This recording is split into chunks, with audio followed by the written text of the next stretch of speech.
Hello friends, आज हम लोग पढ़ेंगे बहुपद एक्सरसाइज 2.4। इसमें फ्रेंड्स 2.4 में करना क्या है कि यहाँ पे हमें त्रिघात बहुपद के रूप में पढ़ना है। जैसे कि यह ऑप्शनल यानी ऐच्छिक है, तो ऐच्छिक जानते हैं कि यह एनसीईआरटी या प्रश्नावली की दृष्टि से नहीं है, लेकिन यहाँ पे उसको हम लोग हल कर लेते हैं, एडवांस में जानकारी ले लेते हैं। तो यहाँ पे सबसे पहले त्रिघात बहुपद के रूप में जानिए कि त्रिघात बहुपद होता क्या है। तो यहाँ पे आप जान सकते हैं कि त्रिघात बहुपद यानी यदि अल्फ़ा, बीटा और गामा त्रिघात बहुपद हैं तो इसके लिए समीकरण है कि ax³ plus bx² plus cx plus d। यहाँ पे यह एक समीकरण होता है, जैसे आप लोग पीछे पढ़े होंगे द्विघात बहुपद। तो द्विघात बहुपद में एक समीकरण होता था x² plus bx plus c। तो यहाँ पे हम लोग शून्यंकों का योगफल, शून्यंकों का गुणनफल ज्ञात करते थे। सेम वही प्रोसीजर यहाँ पे भी रहेगा, लेकिन एक अंतर यह रहेगा कि यह त्रिघात बहुपद के रूप में पढ़ना है। तो त्रिघात का मतलब कि हाईएस्ट पावर 3 होना चाहिए। अब यहाँ पे अल्फ़ा, बीटा, गामा यदि इसके शून्यक है तो सूत्र क्या होता है, तो इस सूत्र को भी आप याद कर लें। तो alpha plus beta plus gamma equal to minus B upon A होता है, एक सूत्र आपको मालूम हो गया। दूसरा होता है कि alpha into beta plus beta into gamma plus gamma into alpha equal to C upon A होता है। और यह ए बी सी यह जो आएगा ये कहाँ से आएगा, तो यह इसी इक्वेशन से आएगा, इसी इक्वेशन से आएगा। लेकिन यह द्विघात बहुपद का है और यह त्रिघात बहुपद का है। तो ए यहाँ पे है, बी यहाँ पे है, सी यहाँ पे है और ये डी जो होता है वो अचर होता है, यहाँ पे है। वैसे ही alpha into beta into gamma equal to minus D upon A. तो सबसे पहले क्वेश्चन को हल कैसे करेंगे, तो आइए इसके लिए देखते हैं एक्सरसाइज 2.4। तो यहाँ पे क्वेश्चन है कि सत्यापित कीजिए कि निम्न त्रिघात बहुपदों के साथ दी गई संख्याएं उसकी शून्यक है। प्रत्येक स्थिति में शून्यंकों और गुणांकों के बीच के संबंध को भी सत्यापित करना है। तो सबसे पहले आप शून्यक ज्ञात कर लीजिए, और शून्यक ज्ञात करने का मतलब यह होता है कि जो 3 वैल्यू दिए गए हैं इस जब इक्वेशन में रखे जाएंगे तो वहाँ पे इसका जो सलूशन आएगा वह यदि 0 आ जाए तो कह देंगे कि इस बहुपद के यह शून्यक है। चलिए सबसे पहले हम क्या रखते हैं, तो लिखेंगे कि यहाँ x बराबर 1/2 रखने पर, अब रखिए जब यह एक इक्वेशन दिया हुआ है तो यानी px बराबर दिया था तो p 1/2 equal to 2 into x की जगह पे देखिए 1/2 पहले रखना है। तो 1/2 का क्यूब प्लस 1/2 का स्क्वायर माइनस 5 इंटू 1/2 प्लस 2। हल करेंगे 2 गुणे 1/2 का क्यूब 8 होता है प्लस 1/4 माइनस 5/2 और ये प्लस 2 ऐसे ही रहेगा। इसको छोटा कर लेते हैं तो 2 चौके 8 यानी 1/4 प्लस 1/4 माइनस 5/2 प्लस 2। आप जानते हैं कि इसके नीचे कुछ नहीं है तो 1 ले लीजिए, 4 और 2 का एलसीएम लेंगे 4 होगा। हल करेंगे 4 से 4 कैंसिल 1, फिर इसका भी 1, फिर यहाँ पे 2 दूना के 4 और 5 दूना के 10, फिर यहाँ पे प्लस देख सकते हैं कि 2 चौके 8। अब जब इसको हल करेंगे तो 2 और 8 10 यानी 10 माइनस 10 और बट्टे 4, यानी कहने का मतलब कि यहाँ पे इसकी जो वैल्यूएशन हुई वह 0/4, यानी इसका मतलब कि यह क्या मिला, हमें 0 मिला। तो फिर क्या करेंगे कि यह 1/2 पे हम लोगों ने इसमें रख करके समीकरण में चेक कर लिया तो इसका मान 0 मिला, और फिर 1 रख करके चेक करना है। तो आइए देखते हैं। तो समीकरण देखिए यहाँ पे जो रखा गया है फिर इसमें रखिए इसी समीकरण में, यानी समीकरण क्या था कि 2x³ plus x² minus 5x plus 2। अब यहाँ पे रखना क्या है, तो अब इसी इक्वेशन में हमें x की जगह पे 1 रखना है। तो यानी 1 का क्यूब फिर 1 का स्क्वायर फिर माइनस 5 गुणे 1 फिर प्लस 2। इसको हल करेंगे तो 2 प्लस 1 माइनस 5 प्लस 2, यानी हल करने पे 2 1 3 2 5 में से 5 निकला 0, यह भी 0 मिल गया। फिर क्या करेंगे, अब यही पे इनका सेकेंड टर्म देख लीजिए, और एक मान और दिया था, अभी क्वेश्चन में आपको दिया गया है कि -2 भी रखना है। क्या रखना है, -2। तो इसी इक्वेशन में फिर लिखेंगे पुनः x बराबर -2 रखने पर, तो आप यहाँ पे यह भी रख सकते हैं। तो रखिए 2 गुणे -2 का 3 पावर प्लस -2 का 2 पावर -5 गुणे -2 फिर +2। सिर्फ x की जगह -2 रखना है। 2 गुणे -2 का 3 पावर करेंगे तो -8 होता है, प्लस माइनस का वर्ग करेंगे तो वो प्लस में होता है, तो 2 का वर्ग 4 हो जाएगा। माइनस में माइनस गुणा करेंगे प्लस होगा, यानी 5 दूना के 10 और ये +2। हल करेंगे तो 8 दूना के 16 यानी -16 और 10 और 4 14 और 2 16 यानी +16। कितना हो गया? ये भी 0 हो गया। तो लिख सकते हैं कि इसलिए 2x पे Q plus x square -5x + 2 बहुपद के शून्यक है। शून्यक में कहने का मतलब कि जो 3 मान दिया है या उसके शून्यक है। अब हम लोगों ने तो शून्यक इसका चेक कर लिया, लेकिन इस क्वेश्चन में देखिए कुछ और भी दिया है कि प्रत्येक स्थिति में शून्यंकों और गुणांकों के बीच के संबंध को भी सत्यापित करना है। तो सबसे पहले संबंध को सत्यापन कैसे करेंगे, तो यहाँ पे लिख सकते हैं कि सत्यापन या सत्यापित करने के लिए क्या कर सकते हैं। तो यहाँ पे आप जानते हैं कि alpha plus beta plus gamma equal to -b/a होता है। कैसे सत्यापन करेंगे? तो जो दोस्तों यहाँ पे जो 3 मान दिए गए हैं, जैसे 3 मान आपका देखिए क्या क्या है, तो 1/2 1 और -2, तो एक को अल्फ़ा मानेंगे, दूसरे को बीटा मानेंगे और तीसरे को गामा मानेंगे। और एक बात मैं आपको यहाँ पे क्लियर कर दूँ कि जब a b c की मानने की बात होगी तो यहाँ पे इनको a मानेंगे, x का जो गुणांक है, x² का गुणांक कुछ नहीं है तो 1 है, तो इसको b मानेंगे, या -5 को c मानेंगे और d को यहाँ पे 2 मानेंगे। सेम जो हम लोगों ने द्विघात बहुपद में किया है वही त्रिघात में करना है। तो यहाँ पे आइए इसका मान रख लेते हैं। तो अल्फ़ा का मान क्या दिया गया था, तो अल्फ़ा का मान आपका था यानी 1/2 प्लस बीटा का मान क्या था, तो बीटा का मान था 1, गामा का मान क्या था, तो -2। उसको हल कर लेते हैं। तो उसको हल करेंगे तो देखिए क्या मिलेगा, तो 1/2 फिर यहाँ पे देखिए +1 और -2, -2 में से 1 निकला तो -1 बचेगा, तो यानी 1/2 फिर -1 हल करेंगे तो 2 एकने 2, 2 में से 1 निकालेंगे तो -1/2। अब -1/2 जो निकला, क्या वह -b/a के मान के बराबर यहाँ आएगा?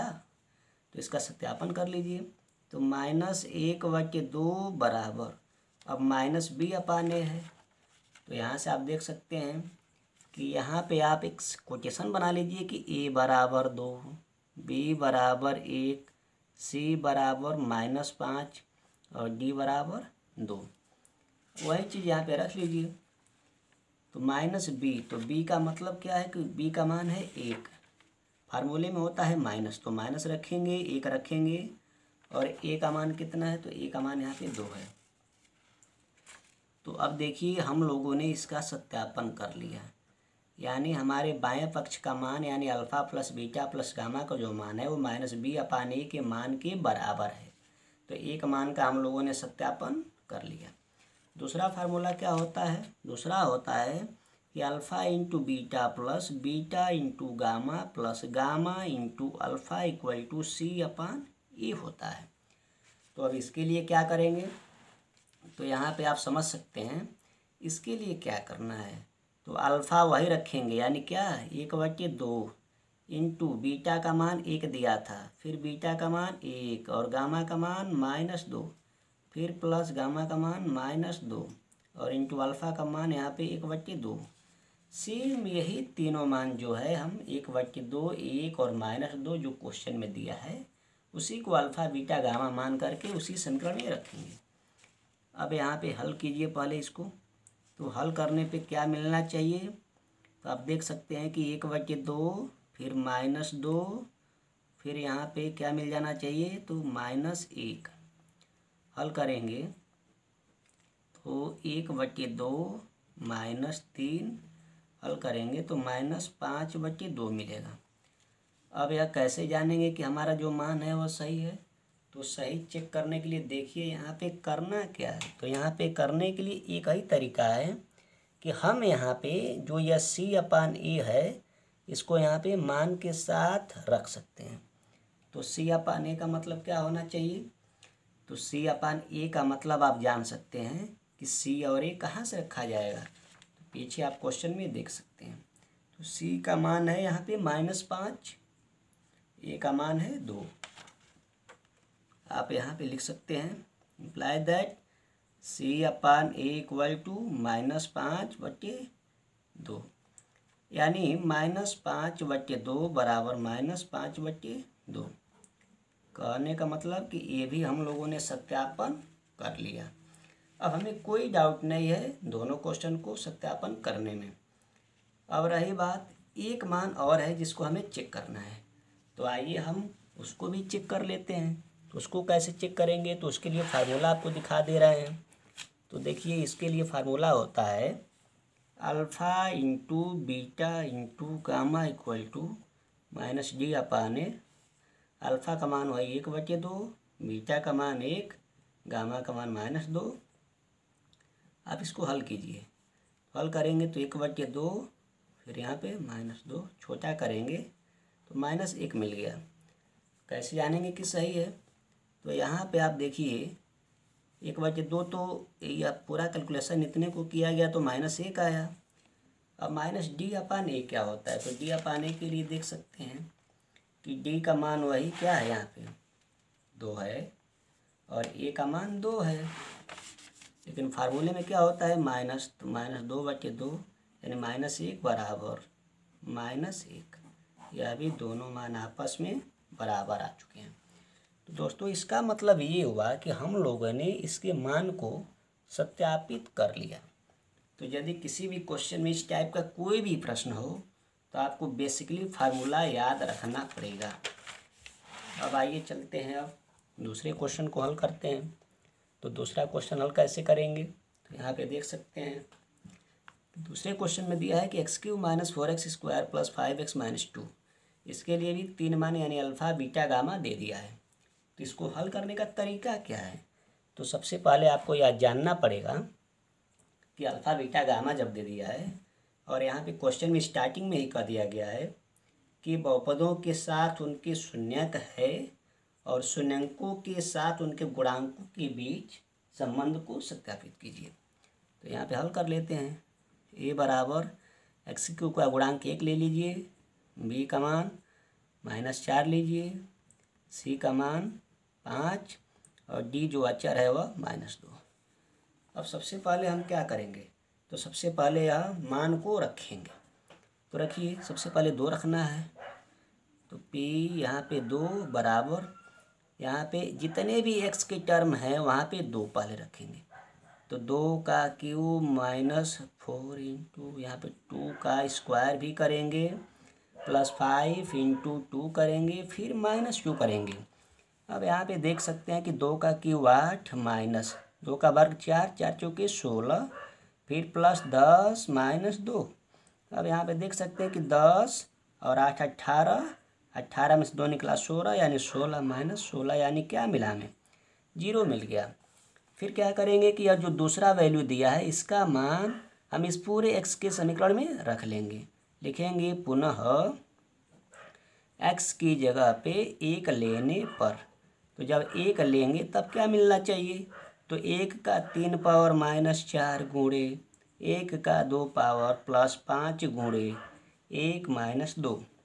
अब जब इसको हल करेंगे तो 1 -4 +5 -2, इसको हल करेंगे तो 5 1 6 और ये 4 2 6, 6 - 6 बराबर 0, ये भी 0 मिला। फिर क्या करेंगे, 1 पे फिर रखेंगे इसमें, तो पुनः 1 रखने पर, पुनः x बराबर 1 लेने पर, तो इसका भी जब 1 लेंगे तो इसका भी मान क्या आ जाना चाहिए, यानी p जब 1 हम करेंगे तो इसका भी हल करेंगे तो इसका भी मान 0 आ जाएगा। तो लिखेंगे इसलिए x³ - 4x² + 5x - 2 के बहुपद 2, 1, 1 पर क्या है, शून्यक है। तो इस चीज़ से आप पहले समझा सकते हैं कि शून्य का है कि नहीं है। तो आप यह वैल्यू जो 3 मान दिए गए हैं त्रिघात बहुपद के लिए, यह मान एक एक करके इस समीकरण में रखेंगे। यदि इनका कैलकुलेशन करने पे एक एक का वैल्यू 0 आता जाएगा तो आपको आ देंगे कि यह शून्य का है। अब करना क्या है, तो देखिए अब करना क्या है कि हमें जांच करना है, यानी सत्यापन। तो यहाँ पे लिख सकते हैं सत्यापन। तो सत्यापन कैसे करेंगे, तो सत्यापन करने के लिए देखिए फार्मूला होता है। फार्मूला अभी आपको मैंने बताया कि यहाँ पे alpha plus beta plus gamma करके होता है। तो एक होता है alpha plus beta plus gamma equal to minus B upon A. अब यहाँ पे अल्फ़ा का मान यह, बीटा का मान यह, गामा का मान यह रखेंगे। तो रखिए, तो 2 + 1 धन 1 बराबर, अब ना हो तो यह भी मान डायरेक्ट रख लीजिए कि जल्दी हो जाएगा। तो माइनस है और बी का मान यहाँ से है, आपको मिल जाएगा -4। तो यहाँ पे -4 और बटे ए का मान है 1। अब यहाँ पे 2 1 3 1 4, तो 4 बराबर यहाँ पे 4। अब देखिए हम लोगों ने कितना जल्दी बिना ट्रिक के साथ यह मान रख करके और यह सत्यापन कर लिया। बहुत ही सरल शब्दों में मान बराबर आ गया। अब एक सत्यापन अभी 2 और करना है, तो अब आइए इसको कर लेते हैं। दूसरा फार्मूला है alpha into beta plus beta into gamma plus gamma into alpha equal to C upon A. तो अल्फ़ा बीटा गामा में भी हम लोग वही मान रखेंगे। तो यहाँ पे अल्फ़ा बीटा गामा के लिए 2 1 1 दिया हुआ है। तो 2 गुणे 1 प्लस 1 गुणे 1 प्लस 1 गुणे 2 बराबर सी अपॉन ए। सी क्या होता है, तो 5 और यह ए 1 है, 5/1। तो 2 + 1 धन 2 बराबर 5। तो यहाँ पे 5 बराबर 5। देखिए दोस्तों, हम लोगों ने इसका भी वेरीफाई कर लिया। बहुत ही सरल शब्दों के साथ हम लोगों ने इसका भी वेरीफाई कर लिया। फिर करना क्या है, तीसरा है कि alpha into beta into gamma equal to -d upon A. इसमें क्या करना है, अल्फ़ा की जगह वही 2, बीटा की जगह 1, गामा की जगह 1 और डी और ए की जगह क्या रखना है। तो स्टार्टिंग में ही दिया है कि डी की जगह -2, ए की जगह 1। तो माइनस पहले से है और माइनस के साथ यहाँ पे 2 रख लेंगे और बटे 1 की जगह 1। तो 2 बराबर 2। हम लोगों ने इसका भी सत्यापन कर लिया बहुत ही सरल शब्दों में।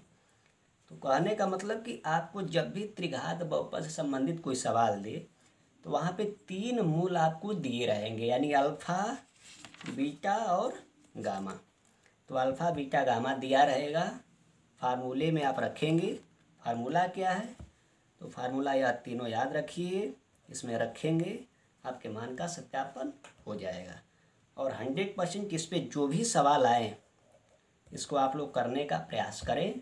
और यदि सवाल में कोई भी आपको दिक्कत हो रही है तो आप हमारे कमेंट बॉक्स में ज़रूर नोट करा दें, क्योंकि हम उसको आप अलग प्रकार से और भी प्रैक्टिस सेट के साथ आपको देते रहेंगे। तो आज के लिए बस इतना ही। धन्यवाद।